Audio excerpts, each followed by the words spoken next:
Good morning, adventurers. My name is Ben, and welcome to a morning show where I sit around, drink some tea, and talk about D&D. Mm. It is so good to be back. I am so sorry for the unexpected, unannounced 2.5, 3 week hiatus here. If I don't know if you know or not, but in real life, I am a theatrical technical director, which means that I have periods of time where I get really, really busy. And initially, I was like, oh, this will be okay. And then I suddenly had to do 2 shows back to back on top of each other for tech. So I was leaving here at like 5 a.m. and getting back late, like 9 p.m. or later, and then immediately falling asleep, waking up, going back to work the next day. So I am very sorry for the hiatus. I appreciate everybody's patience with me as I got myself back on track here, and we should be good to go through the end of this calendar year, which is fantastic. Anyway, getting into it as the regularly scheduled programming that you all signed up for.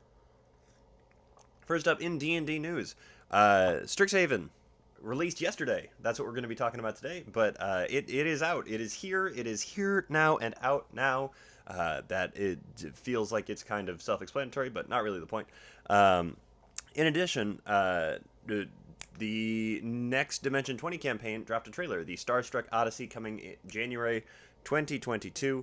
I am really excited about it. I love that original core cast. I love all of the other stuff that they have done and have been doing. I have to catch up on Shriek Week and stuff like that now, but there is a special place in my heart for that original cast, so I am so excited to have them coming back for that. And then whenever they get to Fantasy High again, I'm psyched for that as well. That is pretty much all the D&D news that we've got, which makes a lot of sense because Strixhaven just came out yesterday. So that is pretty much where all of their energy and focus was, I have to imagine. So we haven't got a whole lot more past that. In terms of streams, I don't actually have anything for this this here. I don't even know what to call it. This here day. I don't have any streams coming up on Wednesday here because Dimension 20 isn't actively posting today, and Wednesday is a dark day for most of the other major platforms. So if there are any streams that you know of that I should be highlighting, go ahead and let me know what they are. I would love to get them in the rotation so that I can talk about them on this show and hopefully bring a little bit more light to them. Moving right along to T&D today. Today I have some of this. Again, as I mentioned, I am a technical director, which means that I have been doing a lot of tech, which means I've been at a light board a lot, yelling down to techs and directors, which means that my throat is not the most happy with me all the time right now. In addition to the season changing, it's just been kind of a mess. So we're letting that be kind of a soothing thing for us right now. And then for the mug, it is this great mug from, let's see, despair.com. It says right there in the little corner. Actually, members of my D&D party got this for me, the home game that I run. It says, "Worth, just because you're necessary doesn't mean you're important," which is a really messed up message. But they handed it to me, and I just started laughing. And so I am happy to be able to actually use it. And yeah. Oh man, it feels weird to be back, but it feels good to be back. Anyway, moving right along to what we're actually talking about today, Strixhaven. Let's take a first look at it. It is obviously a day after it has been released, so I have had some time to actually read through some of it, which means I will be doing a little bit more of a dive than I normally do on my first looks, but it is still going to be a general first look. So getting right into it. I have not had a chance, obviously, to read the thing cover to cover, which means I haven't really had a whole lot of a chance to dive into the adventures. And I knew that as I was sort of going into it here. And so I spent a lot more time in chapters 1, 2, and the beginning of 3, as opposed to making it all the way through 6 to 7 and just doing skims of everything. So I'm going to be focusing more on the intro part of it, and then when I do my full review walkthrough kind of thing, I'm going to be looking at, again, the beginning, but more towards the back end of it. I'm actually going to go ahead and tell you guys my initial thoughts on it, and then explain a little bit, and then talk about what has what I have uncovered in going through it.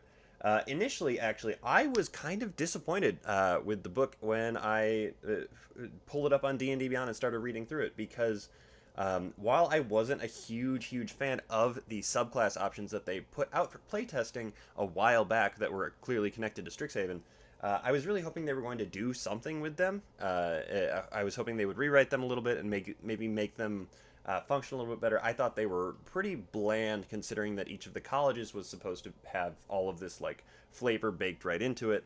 And so I opened it and I was disappointed to see that there were no subclass options at all. And then more so when I saw that there aren't that many spells or magic items or feats or anything like that really at all that come with the book. And I was actually a little bit confused. I've been out of touch, obviously, for the better part of a good few weeks here. I was a little confused when I saw that so much of it was, in fact, adventure-based as opposed to a source book, which is more what I was expecting. I will also say, with all of that in mind, I don't really know a whole lot about Magic the Gathering. So this is all kind of lost on me. And so I opened it with the expectation of having, like, core D&D content and not really experiencing a whole lot of that at the initial outset of it. And so I flipped through that and I looked at it real quick and I was kind of disappointed. And then I went to work and I came back from work and then when I actually sat down to read parts of it last night, I started to realize more of what the book actually was. And here's the part where my perception of it changed from being kind of disappointed, but still like happy to have it, to actually being really fascinated by it.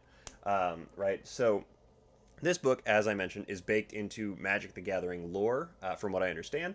I don't know a whole lot about that, which means that all of it is novel to me as I'm reading through this, which is really cool. I actually got to take the time to stop and read each of the colleges with fresh eyes, not knowing anything about it. Be able to, because D&D Beyond is really phenomenal in having like hyperlinks to other things baked directly into the text, being able to click on things as they came up to go get the context information and come back to it. And so I learned a whole lot about the history of the college, the founding dragons, the sort of like different tenets, the dichotomies of each of the colleges, and that's really cool stuff. The idea that, because actually in the introduction they say that this world is set somewhere different than traditional D&D settings have been for 5th edition, but you can pick this up and put it wherever you want to. The fact that they acknowledge that is kind of cool too, but they also sort of open the door for themselves to give us more of a Magic the Gathering themed run of products at some point here, with having that become an official canon world within the D&D universe, which is actually pretty cool and something that I am excited to see about it. Upon actually going into the character options and reading them a little bit more, I understand why they cut the subclasses. I still wish that they would have pursued it a little bit more than they actually did, but they changed out subclasses for backgrounds, which makes sense. Obviously, background ends up being one of those things that a lot of players end up just kind of ignoring. Ultimately, it's a situational feature that will come up on occasion. But all of the Strixhaven backgrounds give you access to the feat that is provided in this book as well, which is a Strixhaven Initiate, which gives you limited access to certain spells, kind of like a Magic Initiate sort of thing. And so they sort of like roll in a little bit of features in there with that, which is kind of cool. But I still personally would have liked to see some exploration of subclass, though I also understand that with it being an arcane school, it's hard to make subclasses that build across those different class lines like that. I have tried to do something similar at one point, and it didn't go great for me. I will probably revisit it in the future, but for now, it is something that is difficult to do without handicapping certain lines of it, because there are some classes that only get 3 features, some get 4, and you just kind of have to like figure out a way to balance that, and that is difficult to do for sure. The spells presented in here are all pretty low-level basic spells, which is, initially, I was kind of bummed about it, but then I thought about it and I realized that they are sort of catering to people learning Magic. So obviously they're going to be lower-level spells. You're not going to find any of these, like, big nuclear bomb-level spells in here. So that makes sense, right? I am game for that once I actually stopped and I thought about it. The only real space that I sit with genuine kind of disappointment, aside from the subclasses, is in the magic item section, because it feels like they had every opportunity to hand us dozens and dozens of magic items, no matter how mundane they are, because all of the magic items we get in this are mundane. But at the same time, there is only a small number of them. There is one, two, 8 of them. There are 8 magic items, and 6 of them. Is that right? 6 of them? Yeah, 6 of them are, or 5 of them, sorry, are primers for each of the different colleges, which means that it is something that is very specific to that college, and it gives you just like a little bit of something, which is fine, but it's not anything crazy. It gives you a little bonus to your checks for something, and it requires attunement, which is quite a bit to deal with. Though you do get to pick a spell from a different class list, or the same class list, depending on, which one you're in. But I wish that they had given us more magic items, more like simple things that were just kind of like almost dumb fun things. They don't have to be anything spectacular, because you're not going to hand a college student a fully like equipped magical item, but at the same time they need to practice with small things, and so I would have thought that we would have had a little bit more of that in there, but not the point.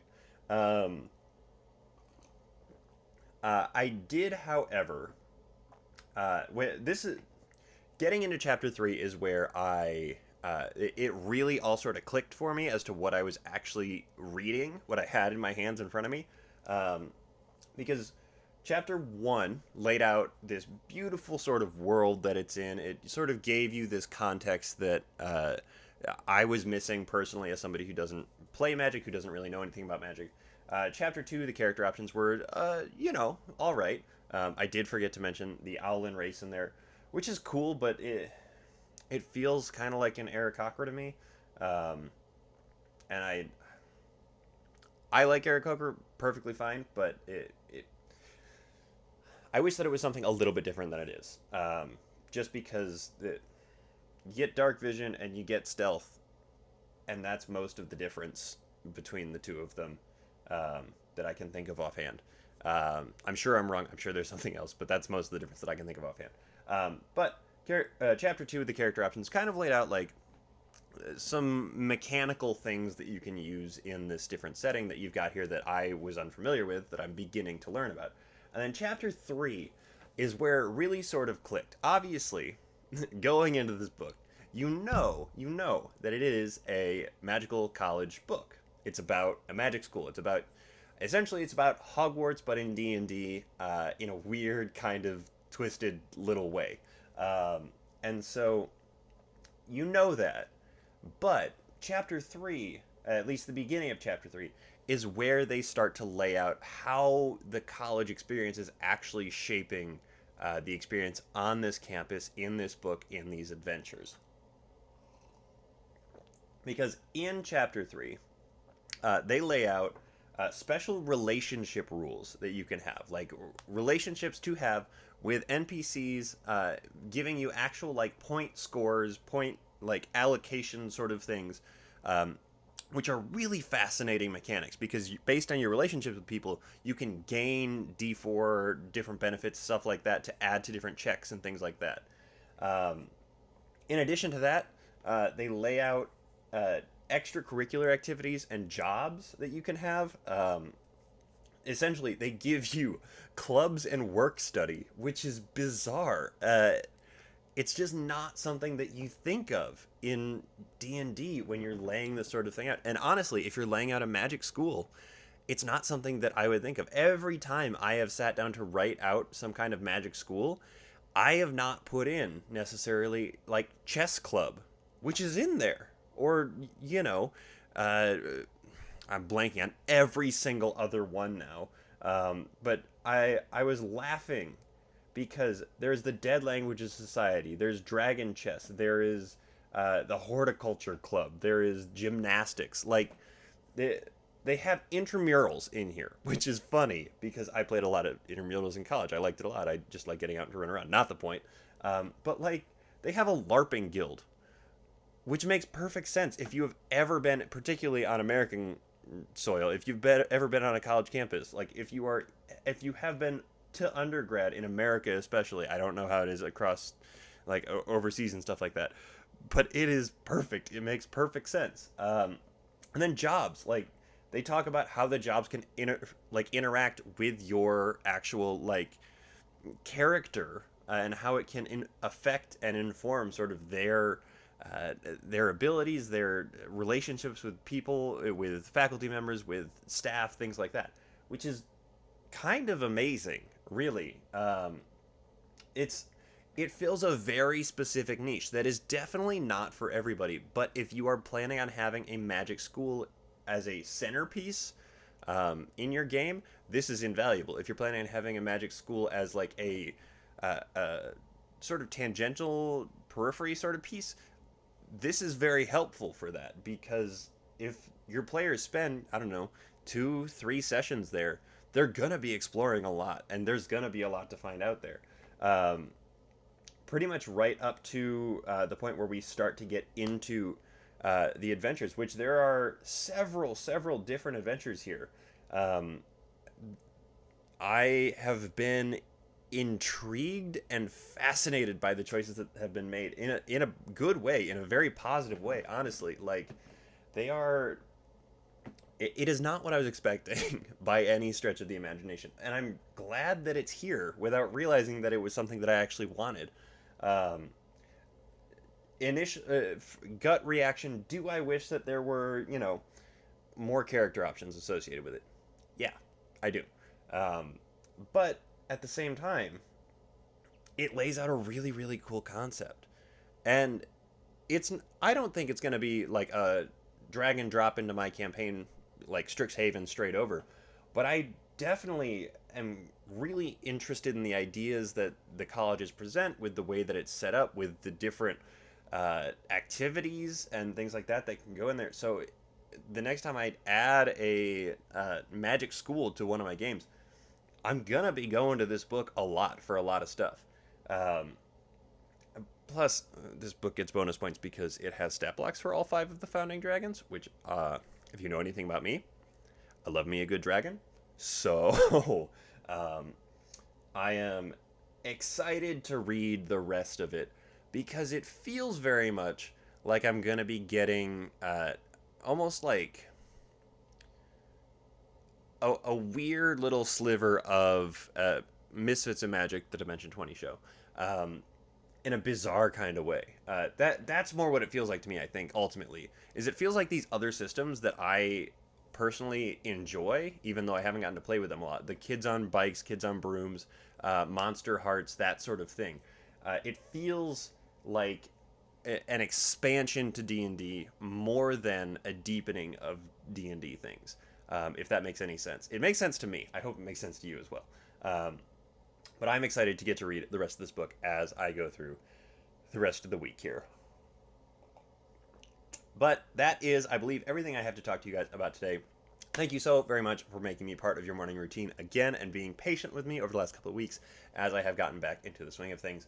I greatly appreciate it. And thank you in particular to my patrons who have stuck with me.